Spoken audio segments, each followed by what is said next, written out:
It is NFL week number 9. Ron and I are discombobulated. We are a little bit behind. Things are not going our way so far today. But we're going to be talking about last week's NFL. We're going to be talking about next week's NFL. We're going to be talking about maybe some betting strategies, viewer Q&A, and ridicule encouraged. And we appreciate everybody joining. Ron, bring us up to date. What about last week for you? Slow start for me last week in terms of getting ready. So it was probably the first week I left some stuff on the table, but it still was almost a spectacular week. Start off with the Rams. We'll have to say something about the Rams in case we don't get to it.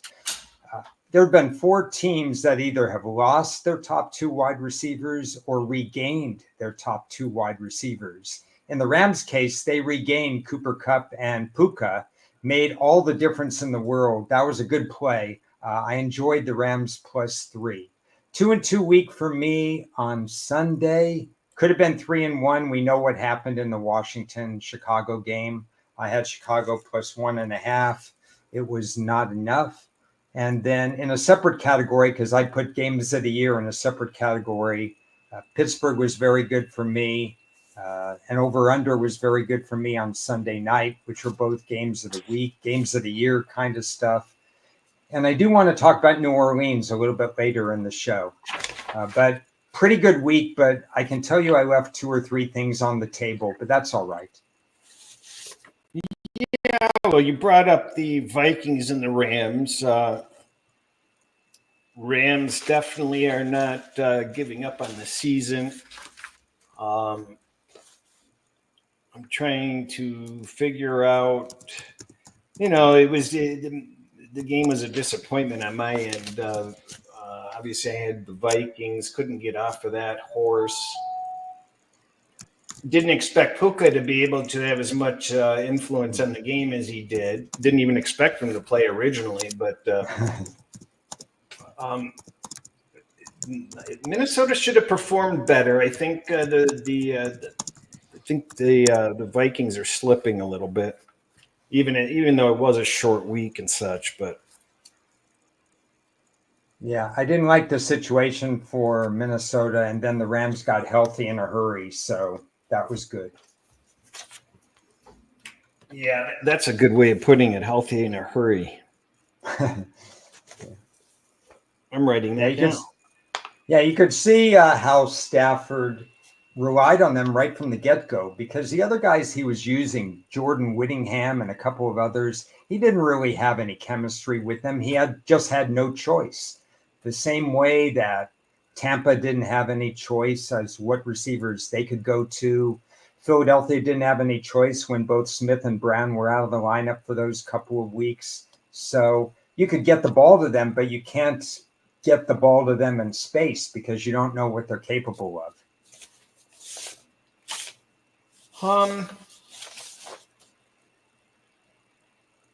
Lions did what I thought they would do, but in an odd way, because they gave up over 400 yards to Tennessee, who couldn't move the ball against anybody previously.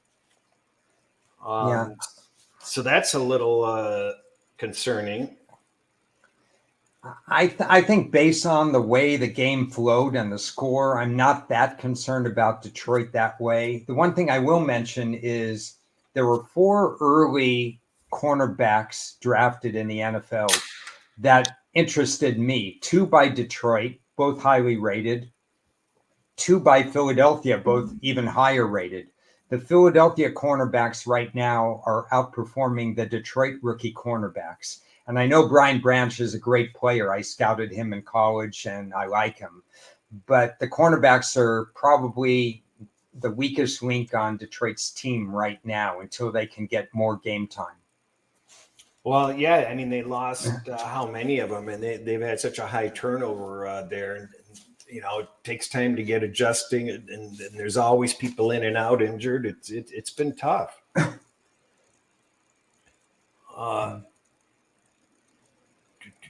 Well, I think we both thought that Baltimore could slip up. I had no choice but to take some Baltimore -6.5 on game day. I made Yeah. it a small play and That didn't was a fail. slip away because that line was 10 at one point. And I know I got off to a late start. I was monitoring the line when it was 9.5, and then it started slipping away. That's one I regret. Unfortunately, didn't start early enough. Cleveland, Winston versus Watson. You could see that he could actually throw the ball downfield a little bit, better internal clock. I think there'll be games when Winston throws the ball, too many turnovers. But Winston has such a higher floor than Watson at this point.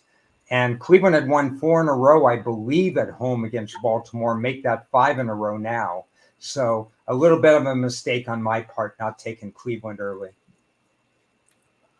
Yeah, I mean, it just seemed like it was the perfect setup for a Baltimore letdown. We'll talk about their latest acquisition when we get to this week. I think. Okay. Packers, kind of a frustrating game. I kind of, wanted them to get a full game under their belt from start to finish. And I have a little void in exactly. I mean, they were leading and then they gave it up, or they didn't give up the lead, but they seemed to be pretty comfortable that game, weren't they? They just just weren't able to cover the 4. Yeah, I have to be honest, didn't study this. I mean, I studied the game, didn't watch it much because I had zero interest in Jacksonville this week. I didn't want to take Green Bay over a 3-point margin on the road. I don't think Green Bay has earned that, but I wanted no part of Jacksonville. This was such an easy pass for me. I didn't even pay attention on game day. Well, I got caught in the middle of it where I did get some Green Bay -3, which I pushed on. Yeah. I would have considered it, but I wasn't focused at the time. Yeah, it was a late move too. Yeah. I would have had to have laid the 4 anyway, and I'm just getting back into this frame of thought of I feel like a sucker laying points. Because there's just so many different options with either parlays or teasers, with the time spacing or date spacing, and I feel like a sucker for betting the Miami or the Green Bay -3 and pushing because I should have won. I should have had that in a money line. I should have had it in money line. Why am I giving points? I mean, these points are so arbitrary and they just seem much more random than they were in the past. And I think I'm trying to get myself in positions of either getting points over key numbers or not having to lay points over at all as often as possible in one way or another. 2 thoughts there. Number one, I still think the absolute foundation is get the straight bets in order and then work off that. If you know that you like a particular side, then you can start manipulating in other ways. And the second point is, yeah, we may talk about some of the money line parlays that I kind of manipulated. Not necessarily money line parlay, but taking a team that I have a real lot of conviction of and making it more of a play. We'll talk about it on another game. Yeah, I mean, I mean, just to add to that point, I'm figuring out what sides I need, and I'm figuring out more often than not how I can avoid laying the points or how I can get more points if I'm on an underdog. Yeah. So I don't immediately attend to, okay, I'm going to bet that on the spread and then see what my other options are. I'm working the other way around. So, and I don't think that that's bad. I think it works. So, yeah, I'm more comfortable with laying favorites, especially on the road, if they have a competent defense. I'm a little scared when they can give up letdown points at the end of the game or teams get hot against them because they can't play enough defense. And I wouldn't have trusted Green Bay's defense, even though I really don't want any part of Jacksonville. That's why I just didn't like the game.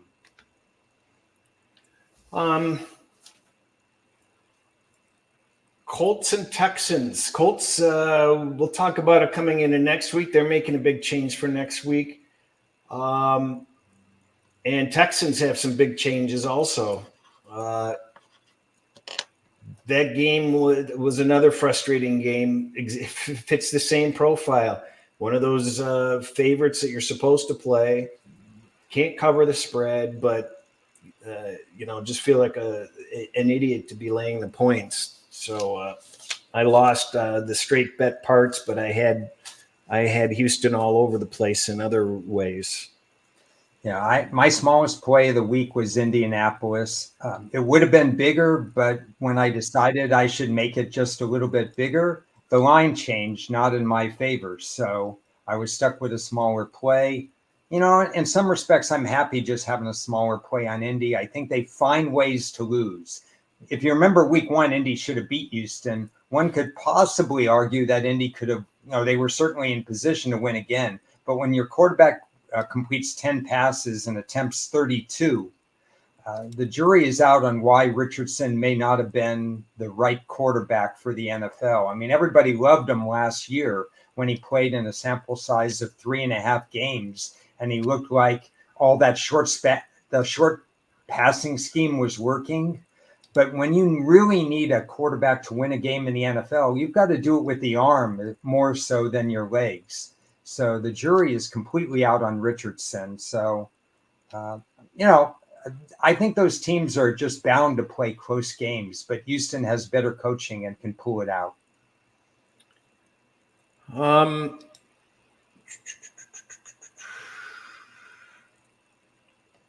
That Arizona Miami game was interesting because I didn't have a play on the game.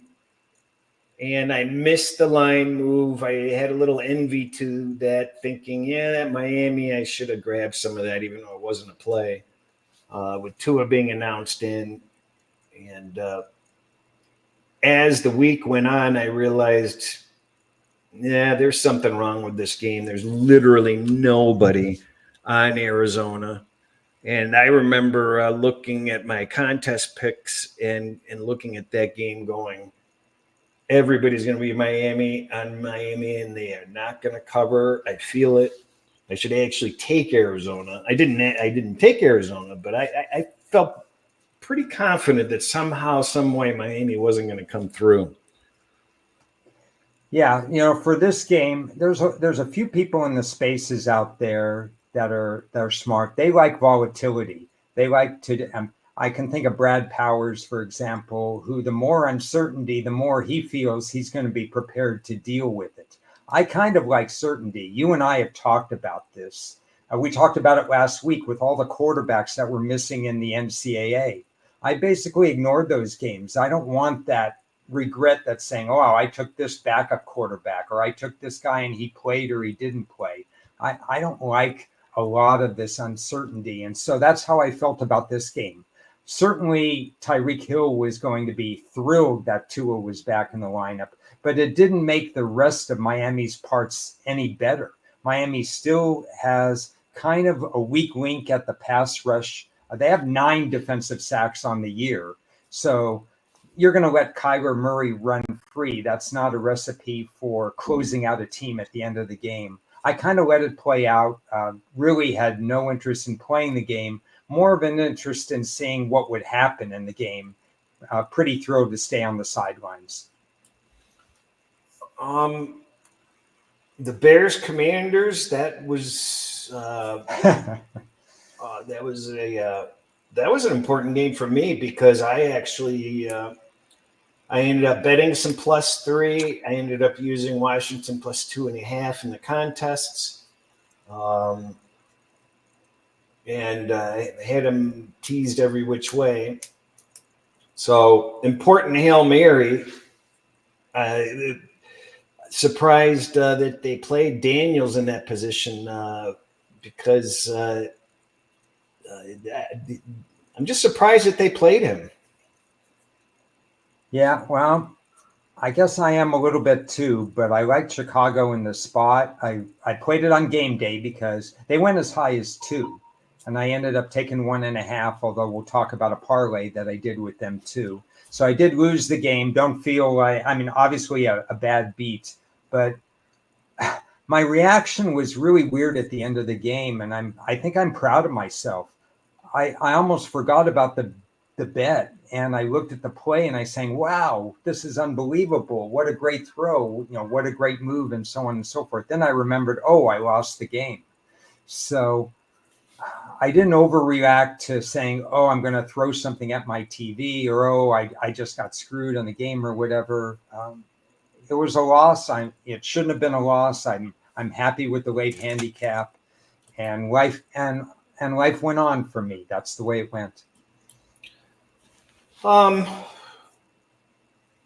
Jets Patriots. I guess the Patriots. That's just unbelievable. It reminds me that there are 10 teams. I saw on Twitter somebody posted it. 10 teams in the league. Almost a third of the league have 2 or fewer wins now. Yeah. I mean, that's quite the oddity. I really did not expect the Jets to flame out on that game. I'm glad I wasn't involved in that game at all. Yeah, my numbers and the profile told me to play New England, and I didn't want to, so I didn't play them. But when Brissett was in the game, I realized Brissett was in the game when one of my props wasn't going to work out. And I said, oh, wait a second. If Brissett's in the game and they're not going to turn it over, I should have live bet New England at the time. Probably could have got a decent price. So I have a little bit of buyer's remorse saying that Brissett's going to keep it more close to the vest in this game. They're going to stay within the number. That was my thought process. That was way too late a thought process, because the last thing on my mind was to monitor New England and the Jets in game. So you got to be moving in a lot of different directions to actually be betting in game. And that certainly wasn't one of my looks, unfortunately. I guess I'm going to admit that Buffalo is better than I thought they were. I kind of dissed them at least 2 or 3 times. They're playing pretty well. You start to take them seriously, but or I guess I have to start taking them seriously. Everybody else seemed to be taking them more seriously than I was at one point. So my anti-Bill bias is removed. It's erased. And gotta pivot. But I'm curious, is that Buffalo being good, or is this Seattle really falling through the floorboards? Yeah, I think it's both. First of all, Buffalo has ascended, and they're mechanical power ratings, so I don't interject anything in them. Buffalo and Detroit are now tied for number 1 in the NFL power rating. They're both ahead of KC and Baltimore. So I have Buffalo and Detroit tied, but Seattle is so young and the coaching staff is so new. I think part of the problem is Seattle doesn't know what identity they are right now. Do they run? Sometimes they do. Sometimes they don't run at all. Are they playing any kind of defense that we could recognize? Sometimes yes, sometimes no. Part of the blame certainly is Seattle for being not quite they're not even close to a finished team right now. Every once in a while you get something magical. And I suppose they missed DK Metcalf, but they didn't do anything defensively. Buffalo had this game, as far as I could tell, from start to finish. I was going to ask you, so you do have Buffalo power rated with Detroit at the top? Yes, I do. That's how it came out. Because I was shocked to see Buffalo pass Baltimore on my model. And that's what happened. This was the first time it happened this week. Yeah. Okay. These Saints are going to be the end of me. Don't take them. We didn't talk about this. I wish I would have asked you in retrospect, but when I was looking game day, because I like the Chargers and I didn't know how to play them, because my line was the Chargers minus 11 against New Orleans. And the reason that is because New Orleans without Derek Carr was rated 30th in my power rating. I only had 2 teams below New Orleans last week in my power rating numbers. And I said, I have got to do something against the Saints. So I took the Chargers with 4 other teams manipulating money lines and odds and stuff like that. I moved the Bears up to 3, which unfortunately was just a push. I had Pittsburgh as part of the situation there because Pittsburgh had tremendous amount of value to me. I just had to get involved in the Chargers, partly because I had the Saints 30th last week. I don't know how else to say that. Well, but going into last week, you knew they were getting 3 to 4 starters back. And it was not impossible at all that there could be a quarterback change during the game, which did in fact happen. Mm-hmm. So you kind of you didn't have to wipe the slate clean, but there certainly should have been an adjustment. And there was no adjustment in their performance, basically. So, well, let me address that because I think you make a valid point. Cris was coming back, and that was the most important person in my mind. Well, second most important person coming back in my mind.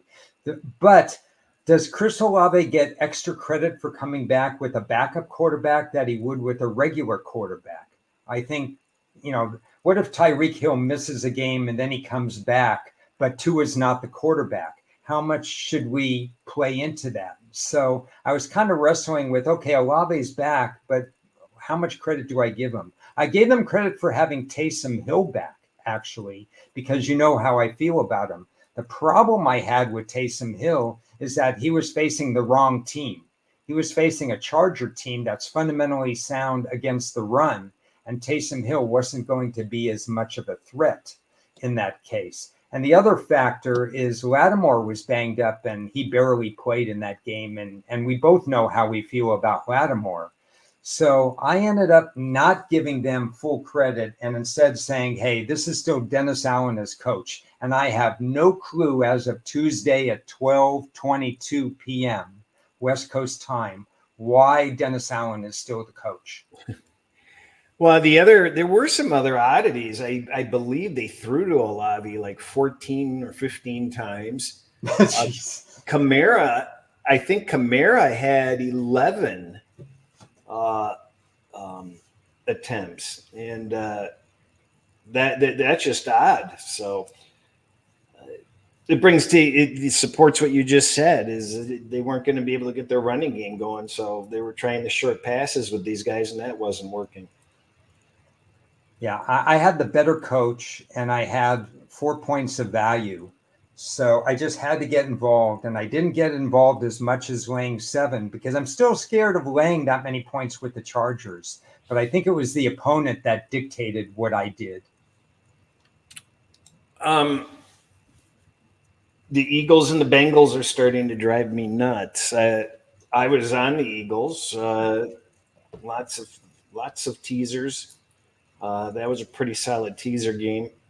And that was helped out when they announced Higgins out. But the Bengals, they didn't look very good at all. Were they bad, or were the Eagles, did the Eagles put together another great game? It's interesting. They announced Higgins out and the game went to 3. Because I think I only saw a natural 3 on Sunday itself, because I actually was waiting for 3 on this game because I had a couple of situational factors that favored Philly in this game. A lot of buzz was about Cincy getting better, and I thought they were in some aspects. But if you look at their last 2 games, there were still some flaws that could be handled. And I really like the fact that 2 players this week, one of them in this game, Devontae Smith, who had 1 catch for -2 yards the week before, you knew they were going to feed him, or at least I knew they were going to feed Devontae Smith. And what better team to feed him against with a pass defense of Cincy that wasn't exactly up to par. You want to keep your superstars happy and motivated and into the game plan. And I thought Philadelphia showed a quiet confidence as the game rolled along, that they knew that offensively they could do a few things against Cincinnati. Good matchup in this particular state for Philly. So proud of that game. Did you? How was that for a Hertz game? How did he fare personally?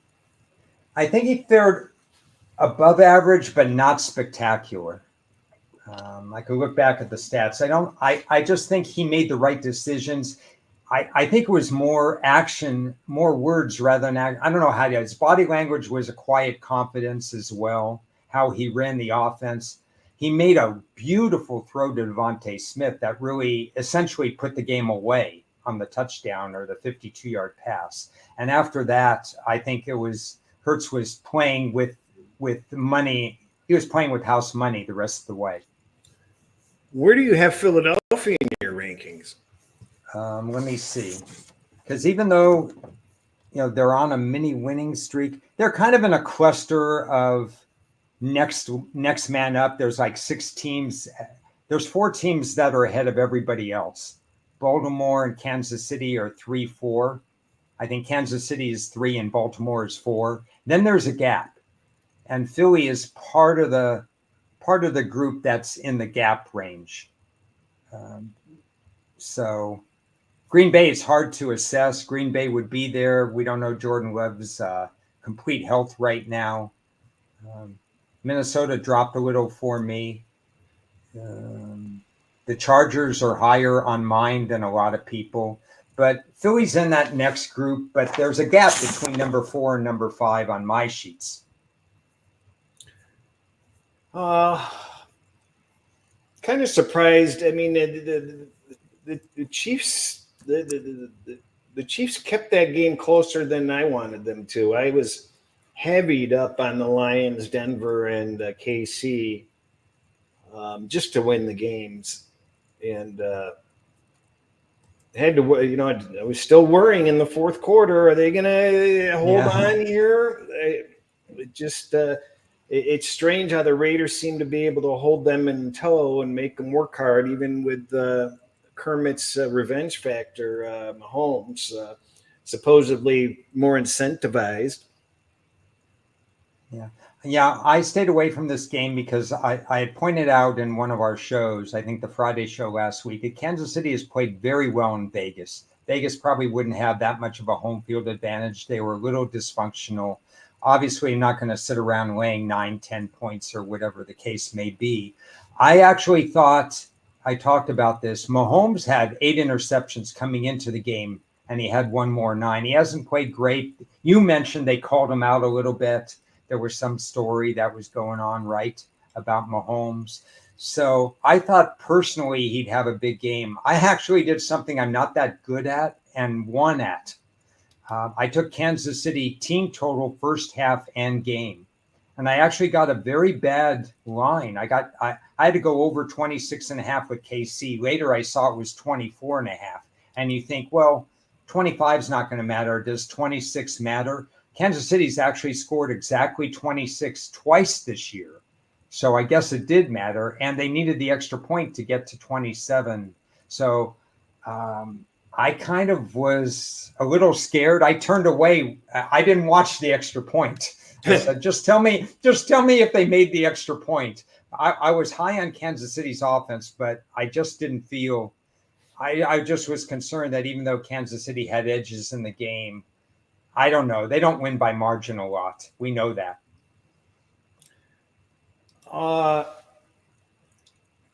Denver, I felt pretty confident on. I used them in contests, and I bet them straight.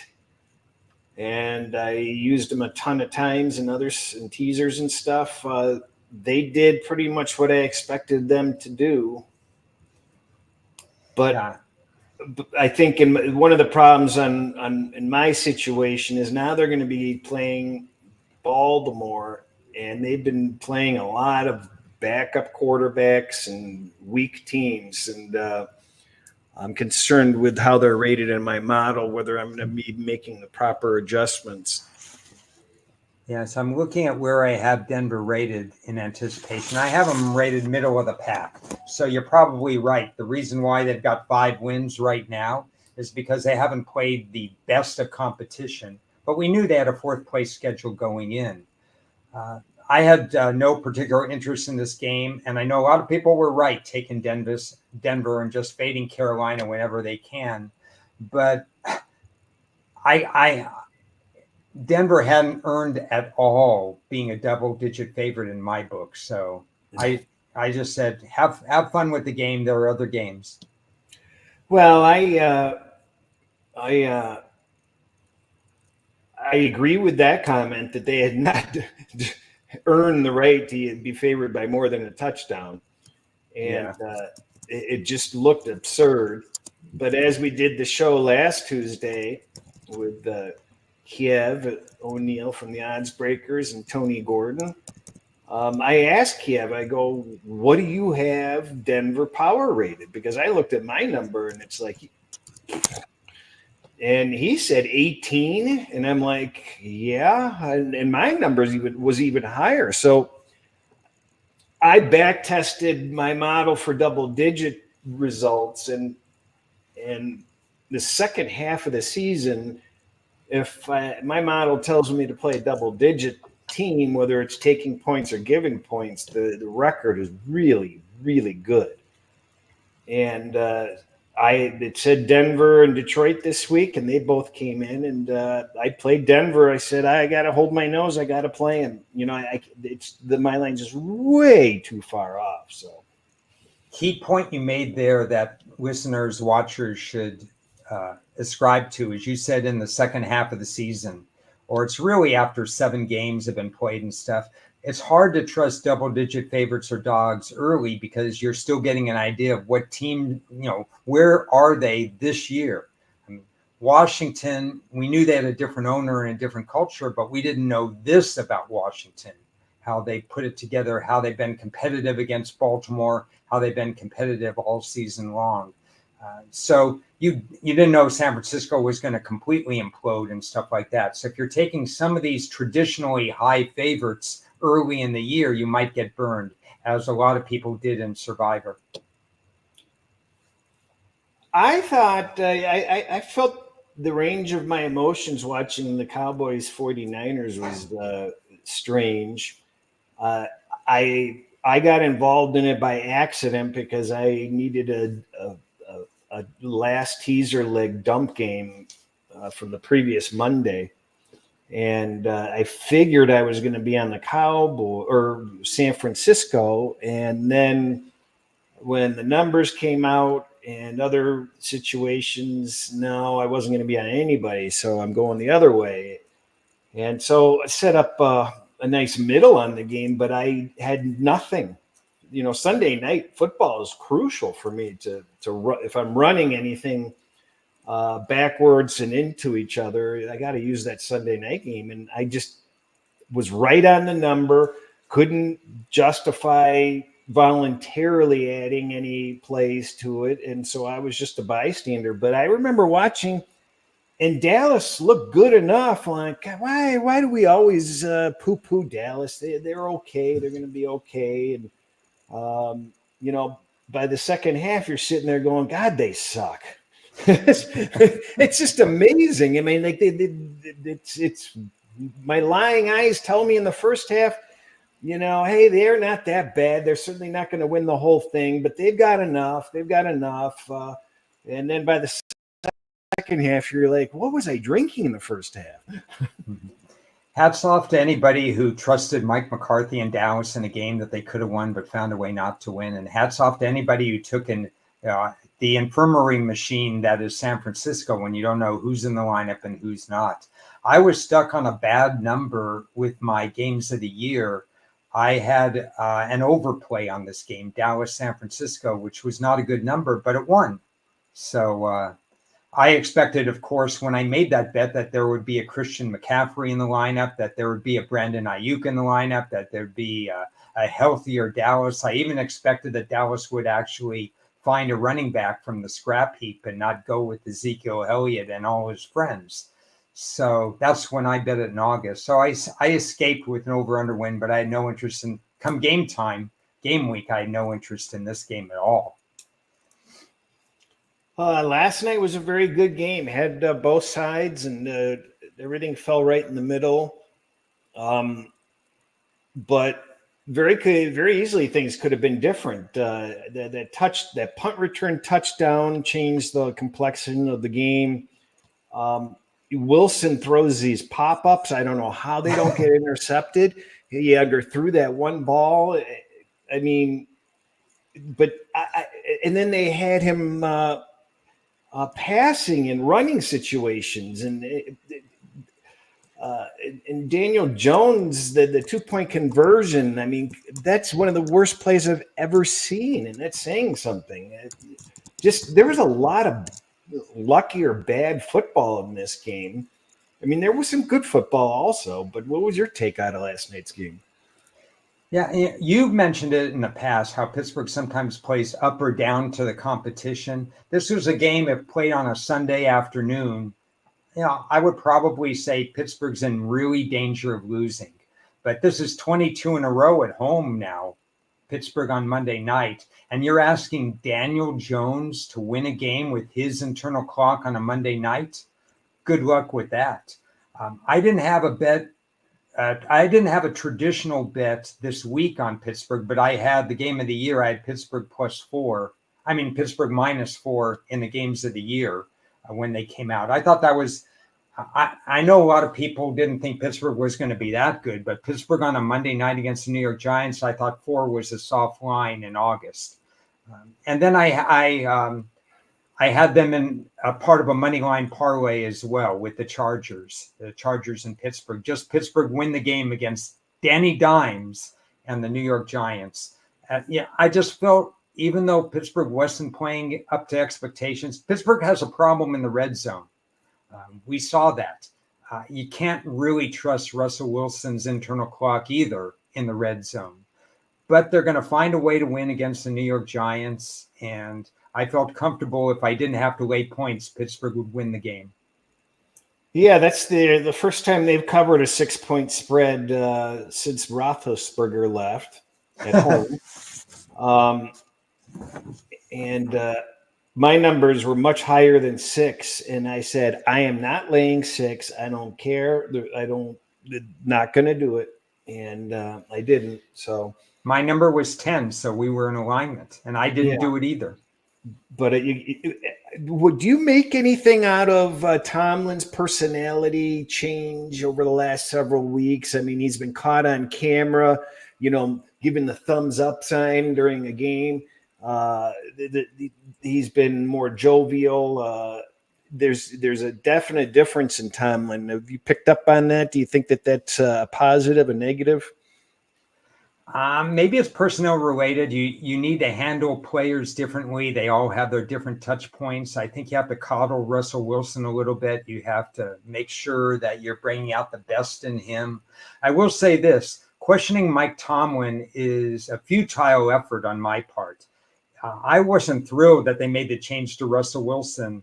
But if you're asking who should you trust, Mike Tomlin or me in terms of making that change, I think I'll trust Mike Tomlin, because he knows what he's doing. He's looking at the higher goal. We know he knows how to have winning records. This is not a fantastic roster, but Cris, did you see it again? TJ Watt impacting a game? Oh, yeah, I did. Yeah. I mean, there you go again. If TJ Watt's not in the game, I'm not betting Pittsburgh. Well, Bertie brings up a good question. What's the point of having a model if you're not going to trust the model? Why didn't you bet Pittsburgh straight?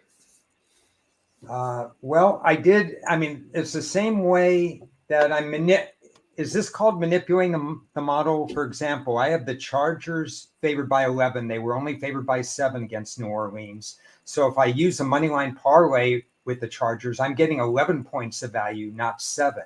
Same with Pittsburgh. If I have the line 10 and the line is whatever it was, 6, 5.5, I'm getting 10 points of value, not 5.5, 6. I just want them to win the game. And if I do the calculation in my head, what's the percentage that I thought the Chargers would win the game against the Saints. I would have said 85, 90%. And Pittsburgh on a Monday night against Daniel Jones, same thing. So I'm saying we're talking about close to a 3 out of 4 possibility that those, if you combine them, I have a 75% chance that both Pittsburgh and the Chargers win the game. Doing math on the fly here, but 75% chance they win the game. And a money line parlay is close to even money. I have no problem doing that. I like what you just said, and I also add that the randomness of the points, there are just too many goofy things in those final minutes of a game that really are painfully unfair to bettors sometimes. I mean, if Washington had covered that game, I mean, if Chicago had covered that game, that would have been kind of unfair for Washington. They had that whole game.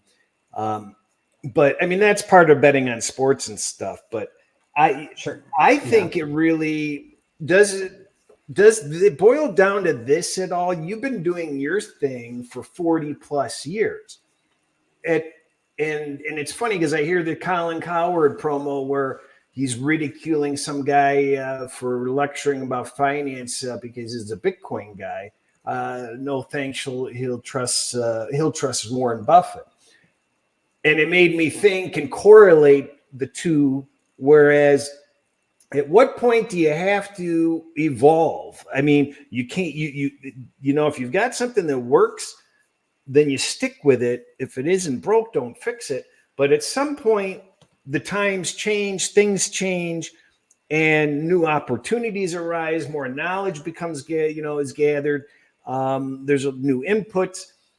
So for me, I feel like if you are backed in, I feel like I'm getting backed into having to bet spreads unreasonably. You know, the name of the game is to win and to use your model and your numbers in the best possible way that you can. And I consider it just artful betting, and it takes thinking outside the box. It takes, for me, 10 times the amount of work than it does to bet straight bets. So I'm working 10 times as hard to try to extract value in as many creative ways as possible. And I feel like people will scorn you because, oh, well, you don't want to bet against the spread. You want to do this, you want to do that. And you poo-pooed parlays and teasers for a while, and now you're kind of integrating them. You've got your toe in the water a little bit. I know I just threw out a big giant, bunch of thoughts there, but I don't give a shit what anybody thinks if I don't want to bet a spread anymore. It's your money. You do what you want to do, and you trust the plinko randomness of betting against a spread. I'd prefer to try to seek and search out ways where I can get some extra cushion, and I'll leave those point spreads to the contest and stuff where, everybody's required to sit in this, narrow window of what your options are. The bottom line, because I have 35 thoughts and I'll probably forget 30 of them as you were going on. Yeah. The bottom line is do what you do best. And if that's thinking outside the box, that's fine. For me, the foundation has always been straight betting, but there is some evolvement that you have to do. In the college game, it was you couldn't just rely on run data, which worked 65% of the time in the 1960s and 70s because the game evolved. The NFL game, even though there's RPOs and everything, and there's new rules on when you can tackle and where you can tackle and, how you put a quarterback down, the game really hasn't changed. You have these fancy names that Pro Football Focus comes out about DV this and this and this and this. It's still who wins the line of scrimmage. Yeah, the football really hasn't changed. It's still a big man sport where you pound everybody. With one exception, you need a good quarterback these days. You can't get by with Trent Dilfer at quarterback and win the Super Bowl anymore. No offense to Trent, but there's a number of quarterbacks in that realm. So my involvement in the NFL is sticking with the straight bets, but manipulating parlays, money line parlays, still no teases, but manipulating parlays when I'm not comfortable giving more than 3.5 points, where I see a power rating edge. Like in both the Charger game and in the Steeler game, I had a tremendous power rating edge. And I'm using one of your concepts that's also been one of my concepts and one of Ted's concepts from way back when, is that the Pittsburgh game was a Monday night standalone game. So I'm already sitting with half my bets won with the money line on the Chargers. And then, one other thing with Pittsburgh. And I also had -4 with Pittsburgh on the look ahead.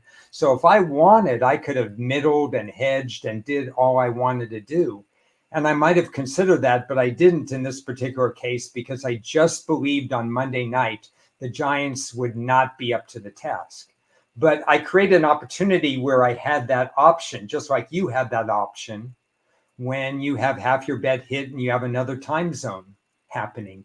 So in one sense, you could say I evolved that way, but it's still based on games that I have a strong difference in my power rating versus what the line power rating is. So I'm not deviating by taking a game just because it's a standalone Sunday or a standalone Monday. I really want to stay with my core because it's got me this far for 35, 40 years. Yeah, I need to parrot that in a different way. I think what you just said is extremely important. I brought up the Sunday night football game. I can't justify doing anything on the game. Just because I can move a game 6 or 10 points doesn't mean anything. I don't have any directional benefit coming from my model or my work. So as you're indicating, you can't just create out of nothing. I mean, you're looking for your model to send you in a different direction or a certain direction, and you figure out the best way to optimize with that direction. And if you've got primetime games, standalone games, it doesn't matter when the games are. If the model's not telling you one direction or the other, you leave the game alone. There's a comment out there. I'm trying to answer it from Gilo Bets. If you had 85% certainty on Steelers winning, Corder Kelly would have you bet 11% of your favorite. Yeah, there will never be a case where I bet 11% of my bankroll on anything. So, because if you lose that game because 5 bad referee calls or somebody dropped a long touchdown pass or something happened in a sample size of thousands over all kinds of years and games and stuff, to lose an 11% bet, I would feel sick. Yeah, I agree.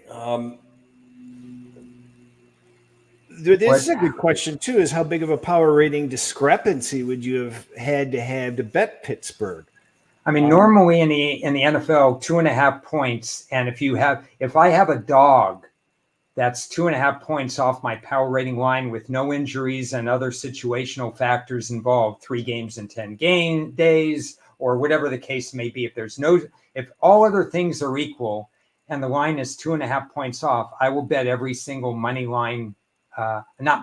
every single underdog that's 2.5 points off my line. In this case, we're talking about a favorite, and power rating favorites in a rolling 3 and 5 year average for me are hitting about 52%. And actually you can't win at 52% if you're laying 110. Of course, you don't want the other side because that means you're only getting 48% on the other side. So you never want that. In order for me to bet a power rating favorite, I have to have other factors besides power rating come into play.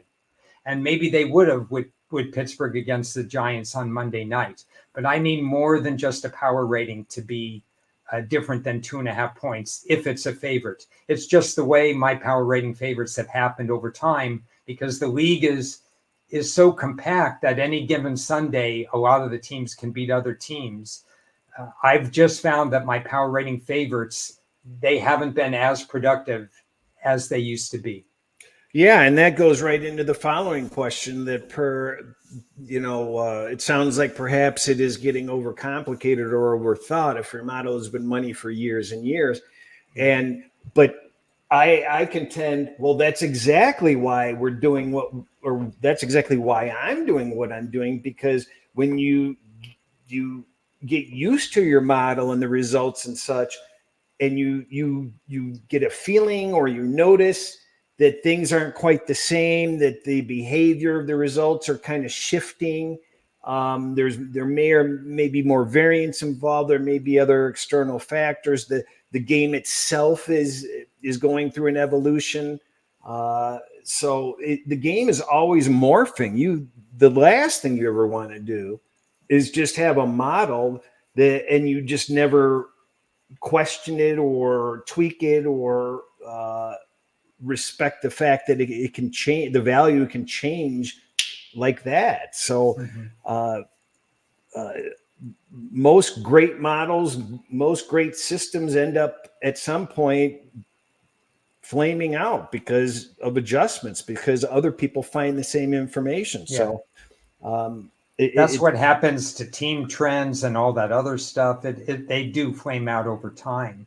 There are some constants. If you can't rush the quarterback, better quarterbacks are going to have advantage. Sack data matters. If you allow 7 out of every 10 completions, you are ripe for come from ahead losses all the time. You can't protect leads. There are certain constants in football that haven't changed over time.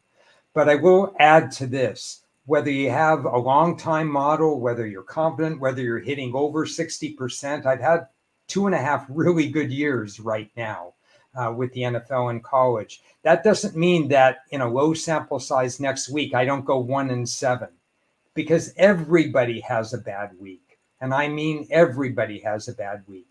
And you have to refocus yourself and reset yourself and always reevaluate. Why did I bet on so-and-so a team 7 times during the season? Why do I do off-season autopsies? Why do I put out those videos and stuff like that? Because you're constantly self-evaluating, or you're not going to get better, like you said, Cris. You have to continue to self-evaluating how you acted on a team and how you acted on the situation. So if I have a bad week, I want to know why I had a bad week. Would I do anything differently? Was there bad luck against me? Did I have the right reads? Was it just, that's the way it is? You have to evaluate every single week. And you can't necessarily judge yourself based on the short-term results of going through that process. Just because you may be doing something right, you may not immediately get the results that you'd like, and vice versa. And this is a great topic. Viewer mentioning chasing data, and that's exactly what part of what I've been doing and focusing on. I'm sounding like a broken record because the same crap happens every week. And I started to tweet something out to somebody last week when they were giving out bad teaser information. And every time I didn't send, and I just get to the point of, these people are going to replace, these people will ridicule you, and they will treat falsehoods as absolute facts, and they don't know what the hell they're talking about. They haven't done their own research. They're parroting stuff that they've heard from other people or other people's work from the past. They don't have updated information. They don't have shit. And they go out on national platforms and lecture other people about what you should be doing and what you shouldn't be doing, and they're fucking wrong. They are dead wrong. And it's like, I can't wait for somebody to come up and say, you can't do that. Oh, I can't? Okay. Why don't you take my bets? I'm waiting for somebody with money to be willing to take the teaser bets that they say are no good. It's like, it's frustrating. But if the person brought up the data, researching data changes all the time, and there are extreme variances from year to year. It's amazing. Every single sport, college basketball, college football this season is having one of those years. Baseball last year are having extreme shifts compared to the previous 20 years of history. I mean, extreme. And I brought it up in shows before, and it's really remarkable. So you and knowing that it's happening, you can't necessarily really act on it because, well, why is it moving? I have to give it enough games. Let's figure out why this is happening. Is this just variance?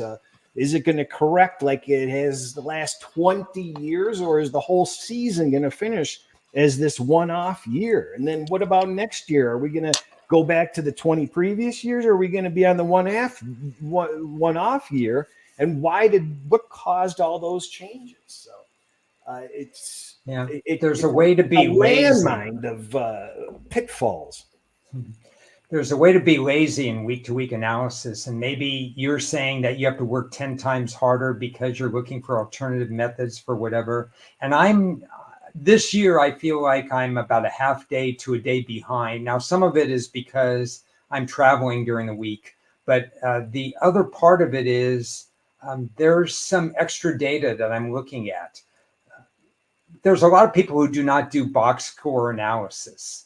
And those who do not do box score analysis are probably costing themselves between 2 to 3 wins a year.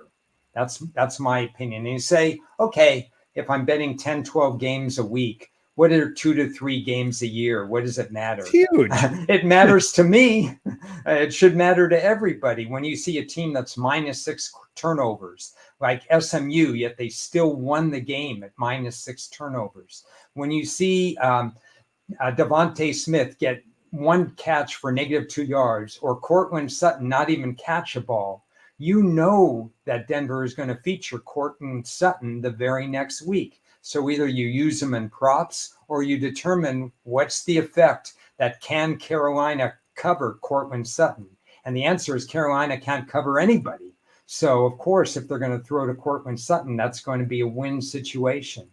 I'm telling you right now, part of the problem with people, in my opinion, is that they're not doing the what they might call extra work, but I call the average amount of work in analyzing a box score, because it's more than just the model. Your model can adjust because you can look and say, well, this is how I think the next game is going to go based on last game's box score analysis. And if you do that, I promise you might be ahead of the curve.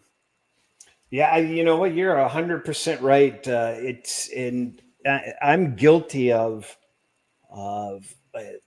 I'm embarrassed to admit I'm guilty of not going through box scores as often as I need to. You said it perfectly. Yeah, your model. I trust my model too much, but the model's not going to tell you those individual things that are not just beneficial on the prop front. They're beneficial on the game strategy front for the following week. So, for me, it's time, and it's. I really need to value that, because I agree with that 100%. And I don't know what benefit it would have for me, but there would definitely be a benefit.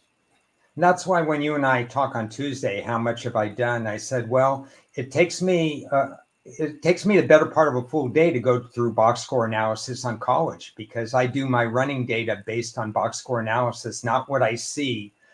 I don't want a fake punt for -20 yards to count in the rushing data. I don't want 3 kneel downs to count in the rushing data. And you can find hidden things in the NFL too. So it takes just a little bit longer. But again, if it saves you 2 or 3 bets during the year, you better believe it's meaningful. If it saves me 1 bet of the year, it's worth it. Yeah. Let's go on to the following week. Week number 9. Do we have optimism at this card yet, or how far along are you? Not that far along. So what I'm curious, if you want to go a little bit out of order, because I know we've gone an hour already, but you had mentioned something about some of the teams made some moves, and I'm not up on what those moves are. Well, we got Houston.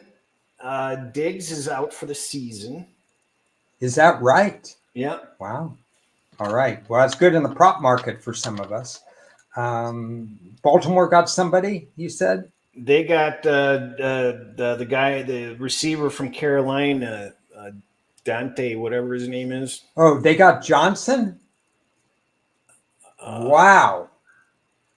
So I mentioned that because we entered the year, and that's why I do these season previews. And I'm going to say this part first because Chris, you understand more than most people how you have to pivot when you need to pivot. When Buffalo started the year, they had 3 of their 4 wide receivers from last year not on the roster. They only kept Shakur. The other Diggs and 2 others were gone, either cut, free agency, or traded. So they started with 1 out of 4. Obviously, they wanted to get back and do something about that. So they've added Johnson and they've added, was it Amari Cooper from last week or the week before?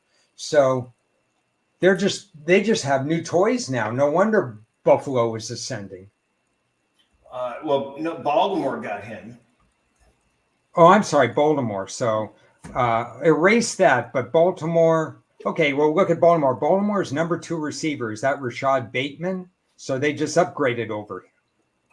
Yeah. So, yeah. And then, but what? So what they got him for, I thought was just ridiculous.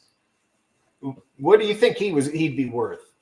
I don't know. Receivers go for weird things. What do I think he's worth? He's probably worth a fourth round pick, escalated to a third if Baltimore makes the Super Bowl or something like that. But they probably got him for a 6th for all I know. Yeah, they got him for a 5th, but Baltimore gets Carolina's 6th. Yeah, so basically they gave him away. Yeah. But because he's a free Carolina's 6th is going to be almost the same range as Baltimore's 5th. You're talking about a 5 to 10 draft spot. Yeah, it's nuts. But he is a free agent at the end of the season, so that is a little complication. But yeah, that's the Rams method: rent a player. Yeah. I'm wondering whether there's just too many toys in that Baltimore toy box at this point. That was my first instinct of like, wait a minute, they're getting another. I mean, this team's getting stacked, and oftentimes with stacked teams, something goes wrong. Yeah. Well, they need to add a defensive player apparently because there's still, as we know, too many meltdowns. Yeah, well, that's why I was curious. I haven't. Let me look at. Baltimore's been about bottom 10 over the last 4 to 5 games and defensively. So they've been slipping defensively. Their overall rating has slipped quite a bit. Yeah. In terms of matchup analysis, which is one part of my handicapping, Baltimore probably gets a favorable matchup in that Nix gets the ball out quickly and he gets the ball out relatively short. Ignore results against Carolina because, everybody plays with confidence against Carolina. Even Sean Payton wasn't afraid to say things about Carolina. Yeah. This is a different team, and I think Baltimore will benefit by the fact that they're going to face a quarterback that's going to throw short and not stretch the field. Yeah, I've got a problem with that game where I know that I got to figure it out. It's I don't see a way. I can't see these two teams battling for victory in the final 2 minutes of the fourth quarter. Do you? No, I don't as well. And I have another question for you on another game. Where have you adjusted Cleveland at all with one game sample size, Jameis Winston? Oh, I was thinking about that this morning, and the thought came into my head. Yeah, we expected him to kind of have a really good game out of the gate, and he did, but he's still Jameis Winston. So at some point, he's probably. I mean, when you look at the situation, he's in a chaotic situation. The coaching is getting questioned this year and last year, and it's sort of like it just seems like such a convoluted scenario for him. But he could also ride the coattails like other veteran quarterbacks have with new clubs. So I haven't made any immediate adjustments to answer your question, but they instill unwarranted fear and trepidation if I'm going against them, if that makes sense. I haven't adjusted it yet. I'm waiting for one more sample size, one more game sample size. But maybe the unsaid word is out there. What if the Cleveland players are so thrilled that Watson's not the quarterback, that they're going to play harder because, hey, we have a chance to win now? Watson was just so bad in the pocket. He wasn't throwing wide receivers open. He wasn't taking chances downfield. He was getting off his first read real quick. He was slow in the pocket, sacked 31 times or whatever it was. This is a new lease on life, and maybe the players feel it as well.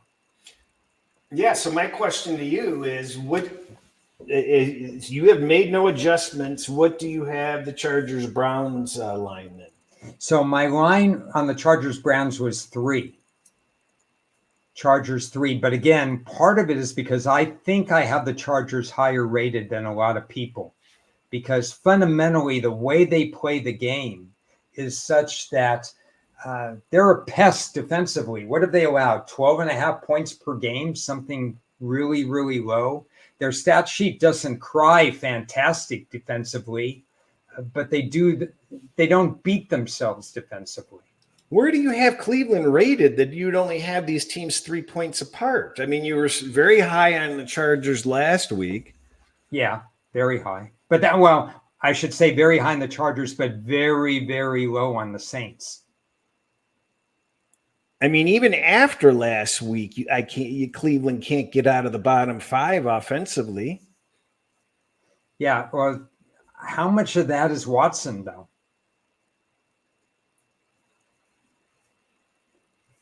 I would be careful using full season numbers on Cleveland's offense right now. That's what I would be careful of. Yeah, what about that? I actually didn't watch much of this game. I wasn't aware that the Ravens gifted dropped interceptions. Yeah, there was one by Hamilton at the end of the game that could have sealed it. That Hamilton, even though you say defensive, why are they defensive players? Because they have hands that are not offensive. Hamilton would make that interception 8 out of 10 times, and he didn't make that interception, and then Baltimore wins. Now, Baltimore still wouldn't have won by margin. Is that correct? Baltimore wouldn't have even come close to winning by margin. Baltimore would have barely won the game. So Cleveland was still the right side, but that interception should have sealed the game, and Cleveland should have lost the game. Oh, let's get more organized here. I knew something was up with this Houston Jets line. I don't think it can get to 3 though. Where are we right now? It peaked at 2.5 yesterday. Now it's 1.5, 2, and that's after they announced Diggs out for the season. So that was already priced into the move. Yeah, so we have another team with 2 receivers out, Nico Collins and now Diggs. So they have 1 out of their 3 back. even if I ding them for that, I probably still make this game pick 'em. Yeah, I don't believe the Jets should be laying points in this game. That's the only thing that I know. Yeah. Yeah, my numbers do not support that. And then when I do the matchup analysis, the first run through of the match analysis said this was pick 'em as well. I ran 3 teasers from Monday night through Houston plus 8, 8.5, and 11 or 11.5. The Jets may come away with a small victory in this game. I just don't think that they can get separation. And, the fact that Stroud has a full week to prepare ahead of time, that gives him a little bit of an advantage rather than Diggs going out mid-game or early game. I just see that in one way or another, it'll be a tight game. Yeah, I think to win by margin, the Jets will have to win the turnover battle. So if Stroud is careful with the ball, that won't happen. Stroud this year, 4 interceptions, which is not a big deal. Hard to believe Tennessee's a 3-point favorite, but now they're 3.5. Jeez. Yeah, haven't studied the game yet. There's some quarterback uncertainty. Prefer to pass at this point. I guess Mays is in concussion protocol, but looks like he could go. But who would you rather have in there as quarterback? For this matchup, I might prefer Drake May. I think Brissett against Tennessee's press defense, I don't think Brissett could do enough.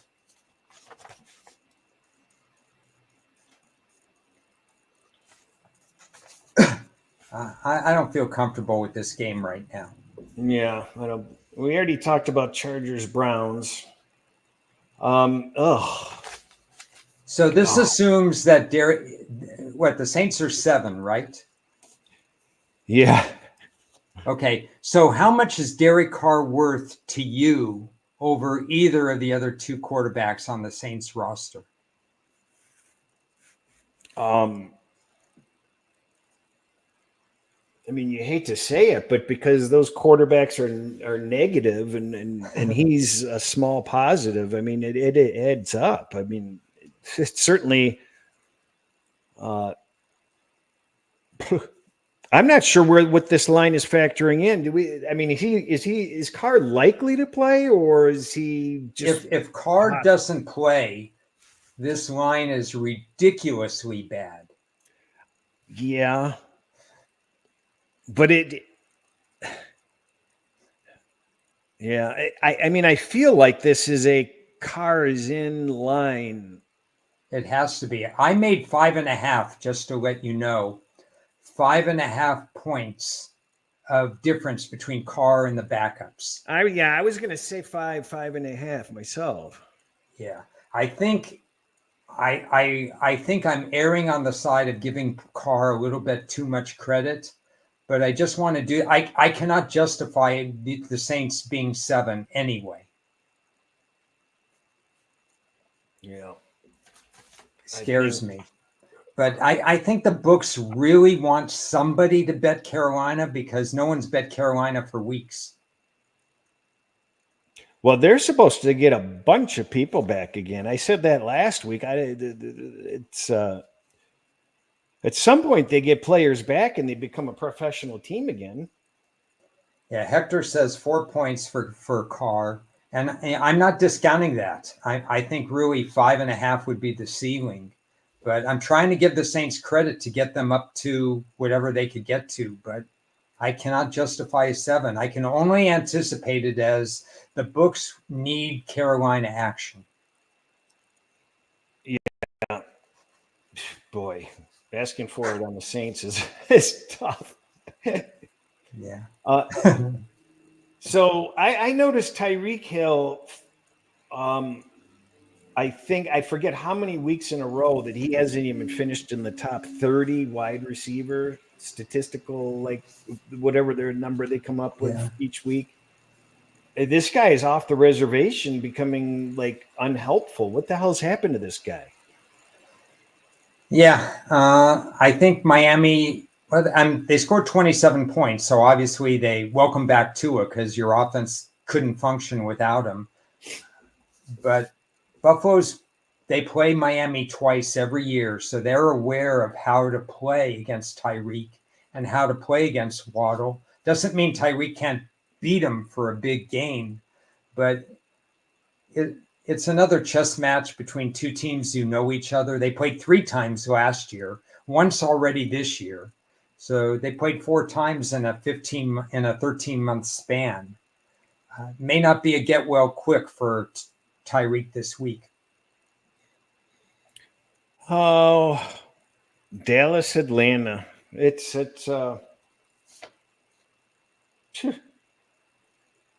Yeah. Last team to score wins the game. Last team with the ball. yeah, that's a nail biter game, probably. Atlanta, 6 sacks in 8 games. Just amazing.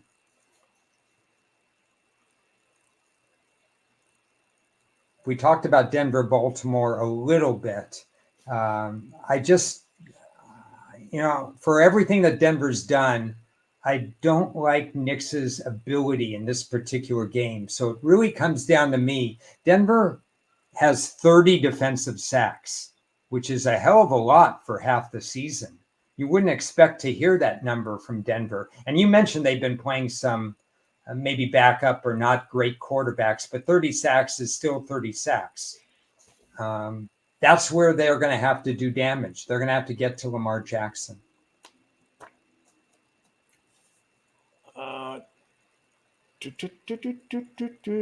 Yeah, I don't have much to say in that game. That game's going to jerk me around. Yeah. The Bengals, Raiders showed signs of life last week for a while. The Bengals, they're just fading again.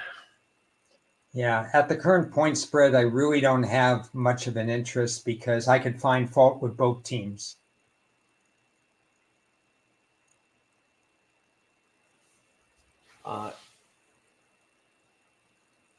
Boy, 7.5 seems like a lot. Yeah, my numbers are 9. Your numbers are 9, huh? Yeah.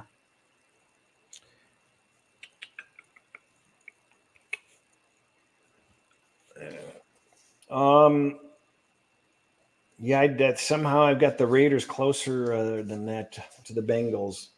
Yeah. And I was mentioning I thought I knew what the hell the Bengals were and that they would be reasonably dependable, and they aren't. The Colts are now 7-1 against the spread, I believe, and the new news you may not be aware of: they're going with Flacco. They're benching Richardson. Fantastic move in this match because Richardson against Brian Flores' D and Minnie with 10 days to prep for Richardson, that would be bad. That would be really bad. Flacco is cool under pressure. Maybe he'll throw to both teams, but it's a real asset. He's going to get single coverage against Minnesota's defense, and there's going to be times that he could win. So with that news, I will reevaluate the game because I definitely think Flacco gives him a better chance.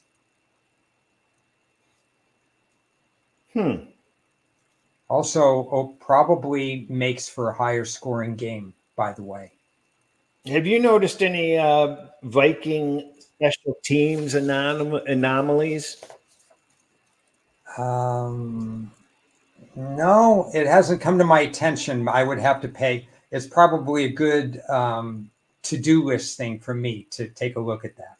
Yeah, because I'm running parallel models, and I know I'm noticing a significant difference that must be coming from special teams. kicking, something involving special teams. Okay, I'm going to try to research that. Okay. This Neighbors is becoming a dropped ball specialist, isn't he? Well, he's trying to do too much. Yeah, they're overworking him. Yeah.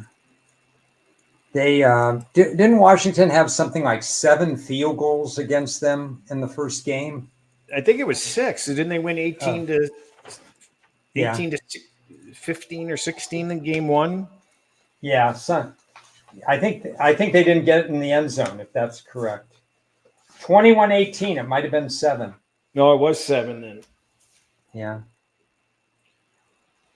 So Where do you put this line? Minnesota Giants, I would have made the line 4.5. I mean, Washington Giants, I would have made the line 4.5 Washington. The Giants off the short week, but playing at home. Yeah, not a long trip from Pittsburgh. For this particular short week, playing a divisional rival that they've already played earlier in the year, I do not. I don't know how you feel about it, but I didn't discount. I didn't give them a negative for the short week at all. Do you ding Washington for a obvious letdown spot?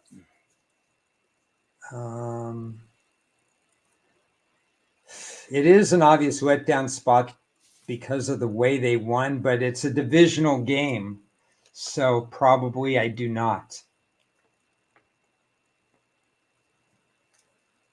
What I see is Minnesota's place kicker is 14 out of 14.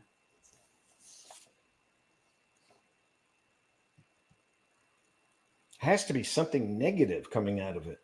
No. Might have to be in their return team defense because their specialists and their return specialists are doing nothing out of the ordinary, or they're above average. Okay.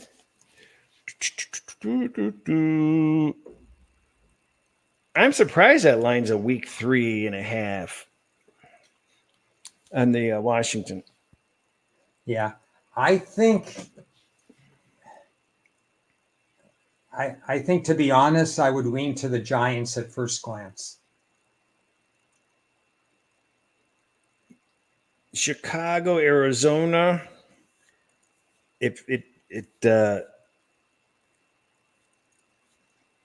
got to name. Well, what does a game like that do for Caleb's psyche? Anything at all?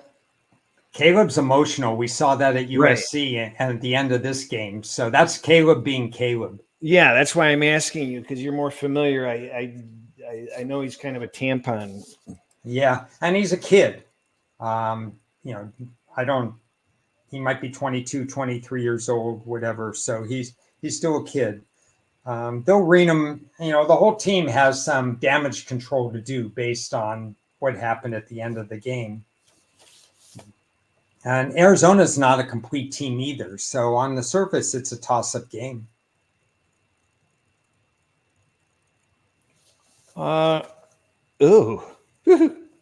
Rams in Seattle. You're laughing.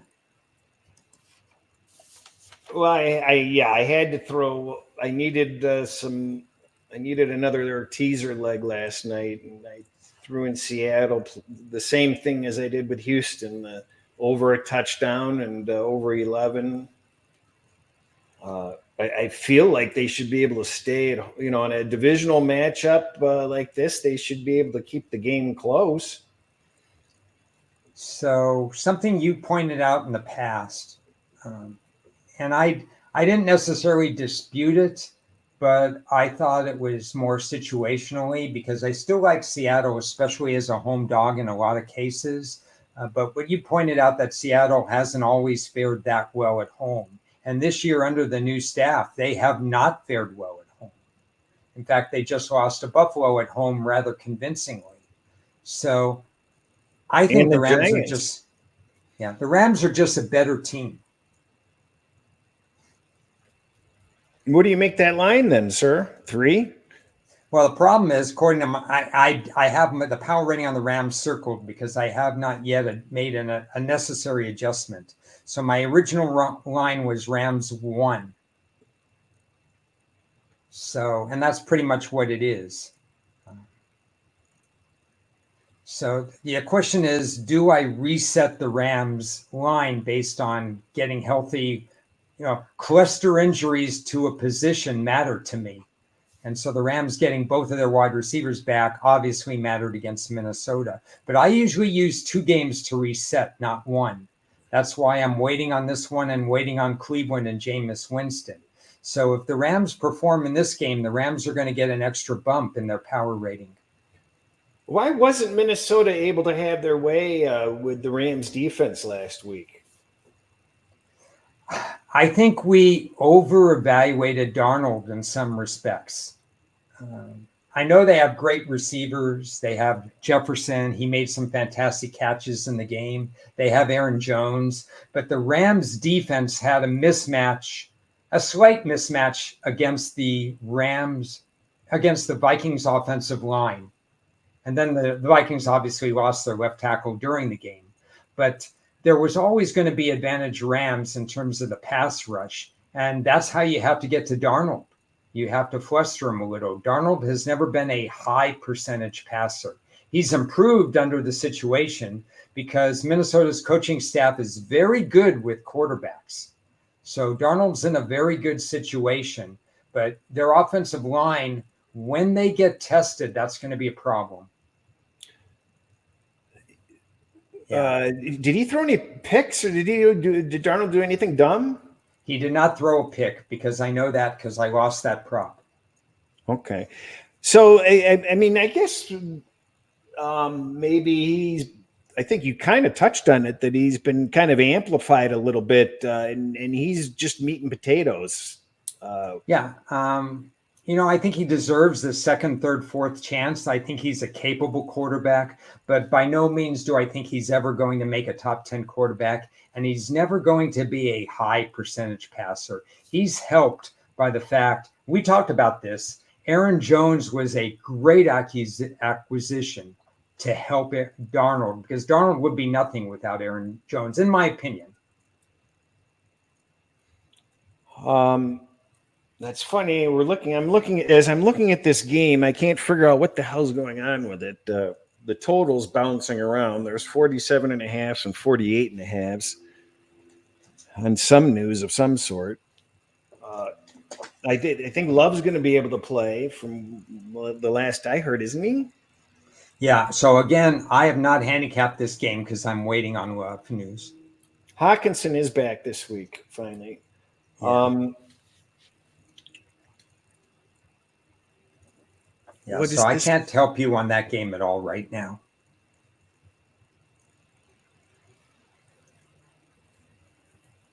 Boy, this game has yeah. You want I worry about I'm trying to figure out that Detroit Lions defense, giving up that many yards against Tennessee, and where their true holes are, because it could get really ugly against Green Bay. Yeah, Green Bay is an offensive-minded team, so that's going to test the cornerbacks. There's no question about it. Green Bay is also good at protecting their quarterback. God, I really wanted to avoid these Philadelphia Eagles are just a thorn in my side, and I'm betting them and winning with them. It's ridiculous. This is a letdown spot if you want one, because they have Dallas next.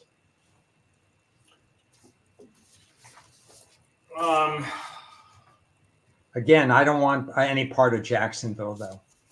No, I think they got more bad news today, if I'm not mistaken.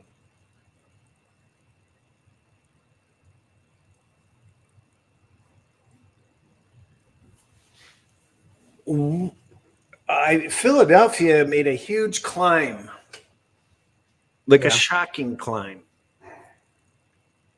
Yeah, I understand it. They would be next in line behind the top 4. It just dumbfounds me. So, well, I'm glad you're picking up on that too. Philadelphia is actually the number one climbing team over the last month plus.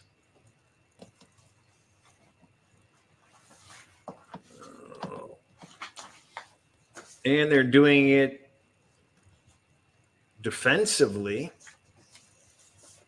but they played some weak offenses too. Ugh. Yeah, they allowed 33 to Tampa, the last strong offense they played. Although Cincinnati can be a strong offense, but it was a good situation for Philly. Yeah. So they've got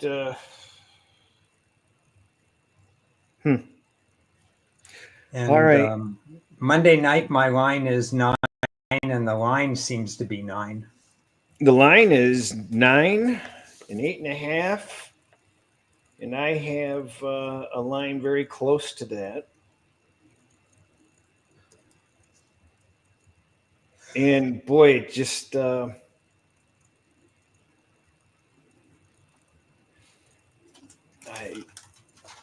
at what point does what point do you think these teams start even thinking about remaining undefeated and any pressure being applied on that at all? I mean, at what point do they blow off a game?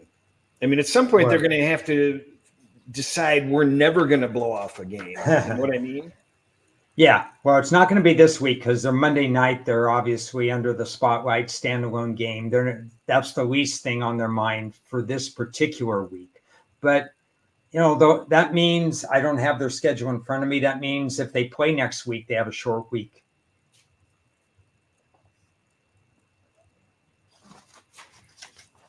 Yeah, that would have been a really cool game with at least one of those Evans or Godwins in, or Goodwin.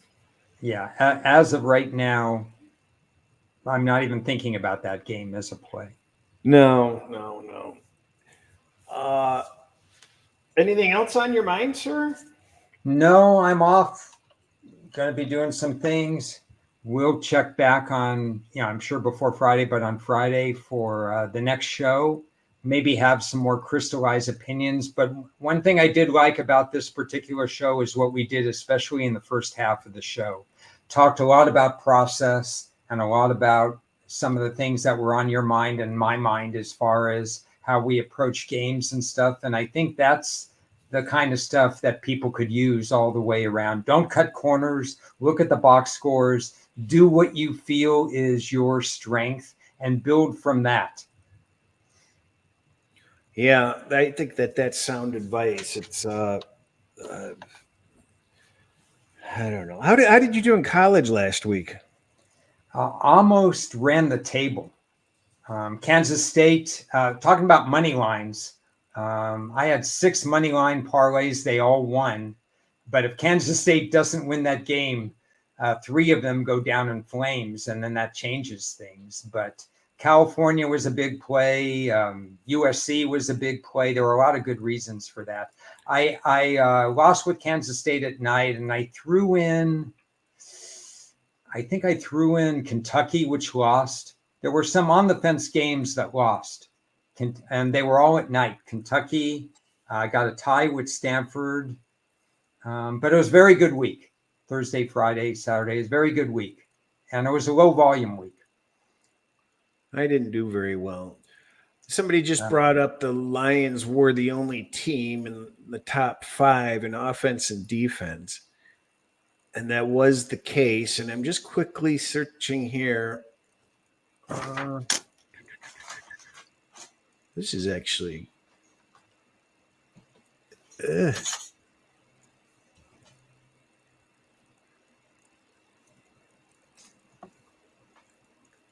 What?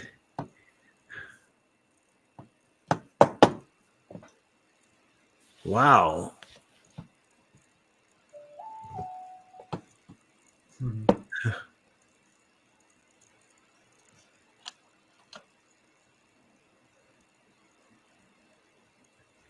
Wow. Huh. I think I only have 2 teams now that are in the top 10 in both offense and defense. Where do you have KC defensively?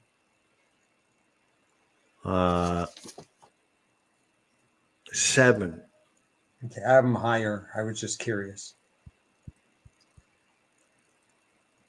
Oh, no, Kansas City's in the top 10 on both. Okay, there's 3 teams in the top 10 on both. Okay. So Houston is completely dropped out offensively. Boy, they've really fallen hard. Offensively, yeah, but they're in the top 5 for me defensively. Yeah, they're 6 on mine. Okay. All right, that's all I have for right now. All right, you got my number. Don't put it on any bathroom walls. Thanks everybody for participating and joining in. See you next time. Cheers.